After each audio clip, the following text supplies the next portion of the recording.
மூன்றாவது இடத்துல தெய்வ திருமகள்.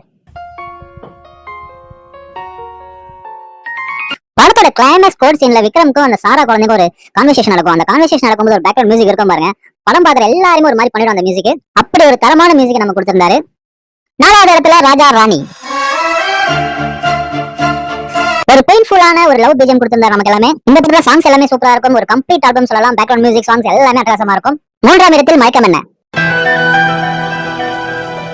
ஆனா அந்த மியூசிக் நம்மள ஏதோ ஒண்ணு பண்ணிடும். நம்மள அப்படியே அந்த லொகேஷனுக்கே கொண்டு போயிட்டு நம்ம வந்துட்டு இந்த வினத்தண்டு வரைய படத்தை சொல்லுவாரு இல்லையா, உன் கண்வையா பாக்குற மாதிரி இருக்குன்னு, அந்த மாதிரி தனுஷ் கண்வையா அந்த லொகேஷனை பார்த்து அந்த மியூசிக் அப்படி நமக்கு அனுபவிப்போம். அப்படி ஒரு தரமான இசை தான் அந்த படத்தை கொடுத்திருந்தார் நம்ம ஜெய் பிரகாஷ்குமார் அவர்கள்.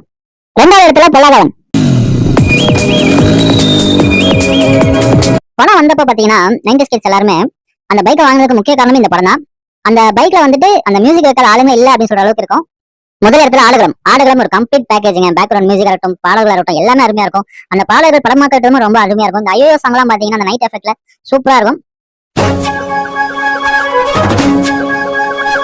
பொதுவாக வந்து பாத்தீங்கன்னா தனுஷ், வெற்றிமாறன், ஜி பிரகாஷ்குமார் கூட்டணியால அட்டகாசமான கூட்டணியா இருக்கும். அதுவும் நம்ம தனுஷ்க்கும் ஜி பிரகாஷ்குமாருக்கும் சொல்லவே வேண்டாம். இந்த டாப் 5 தாண்டி ஒரு மியூசிக் கண்டிப்பா ஸ்பெஷலா மென்ஷன் பண்ணி ஆகணும். மதராச படத்துல வர பூக்கள் பூக்கும் தருணம்.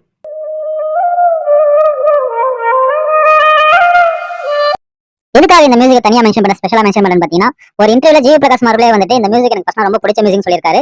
உங்களுக்கு ஜி பிரகாஷ்குமாரோட மியூசிக்ல ரொம்ப பிடிச்ச மியூசிக் எது, அதாவது லவ் பிஜிஎம்ல ரொம்ப பிடிச்ச மியூசிக் எதுன்னு கமெண்ட் பண்ணுங்க. உங்களோட டாப் 5 மியூசிக்